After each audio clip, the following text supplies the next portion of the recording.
സ്റ്റെഫിൻ ഞാൻ ചോദിച്ചത് ശകല ഇറങ്ങിക്കോട്ടെ, ശകല ഇറങ്ങിക്കോ. ഒരു ശകല ശകല ശകല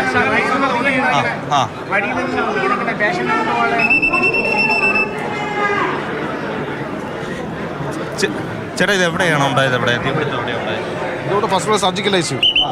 ഇപ്പൊ ഇവിടുത്തെ സ്ഥിതി എന്തായിരുന്നു? പേഷ്യൻ്റെല്ലാം മാറ്റിയിട്ടുണ്ട്, സാധനങ്ങളിലേക്ക് മാറ്റി സേഫ് ആയിട്ടുണ്ട്. തീ നേട്ടത്തേമായിരുന്നു. ഫയർഫോഴ്സ് പോയിട്ടുണ്ട്. ഫസ്റ്റ് ഫ്ലോർ പ്രത്യേകിച്ച് എന്തെങ്കിലും പരിക്കോ എന്തെങ്കിലും ഉണ്ടോ? ഒന്നുമില്ല. കൂടുതൽ ഏതായാലും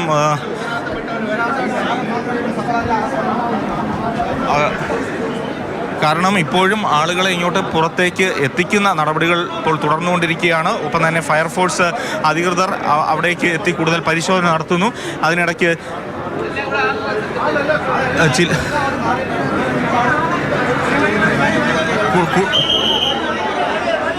ഏതായാലും വലിയ ആശങ്കയാണ് ഇപ്പോൾ രൂപപ്പെട്ടിരിക്കുന്നത്. കാരണം എത്രയായാലും ഉപകരണങ്ങളും അതോടൊപ്പം തന്നെ രോഗികളെയും എല്ലാം ഇങ്ങോട്ടേക്ക് പുറത്തേക്ക് എത്തിക്കേണ്ടതുണ്ട്. ഇപ്പോൾ നമുക്ക് ദൃശ്യങ്ങളിൽ കാണാം, ആശുപത്രിയുടെ ഉപകരണങ്ങളെല്ലാം പുറത്തേക്ക് കൊണ്ടുവരുന്നു. വലിയ ഗുരുതരമായ പ്രതിസന്ധിയാണ് യഥാർത്ഥത്തിൽ മെഡിക്കൽ കോളേജിൽ ഉണ്ടായതെന്ന് സംബന്ധിച്ച് സംശയമില്ല. എത്ര പേരുണ്ടായിരുന്നു എന്നത് മാത്രമല്ല, ഇതെവിടെയാണ് സംഭവിച്ചത്, മെഡിക്കൽ കോളേജിലാണ് എന്നുള്ളതാണ് ഏറെ പ്രസക്തമായ കാര്യം. ഒപ്പം തന്നെ അത് ICUവിലാണ്.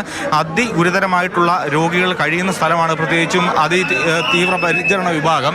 അവിടെയാണ് ഇങ്ങനെ ഒരു ഗുരുതരമായ പ്രതിസന്ധി ഉണ്ടായത്.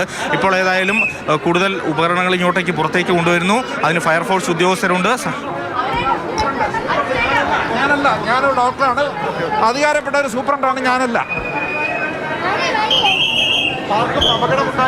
ഏതായാലും നിലവിൽ ആർക്കും അപകടമോ പരിക്കോ ഒന്നും തന്നെ ഉണ്ടായിട്ടില്ല എന്നുള്ളതാണ് ആശുപത്രി അധികൃതർ വ്യക്തമാക്കുന്നത്. ആശുപത്രിക്ക് അകത്തുണ്ടായിരുന്ന ഡോക്ടർമാരും മറ്റ് ജീവനക്കാരുമെല്ലാമാണ് ഇപ്പോൾ പ്രതികരിച്ചു പോകുന്നത്. കൂടുതൽ ഏതായാലും അവർക്ക് നിന്ന് പ്രതികരിക്കുന്നതിനും വേണ്ടിയൊന്നും തന്നെ കഴിയില്ല.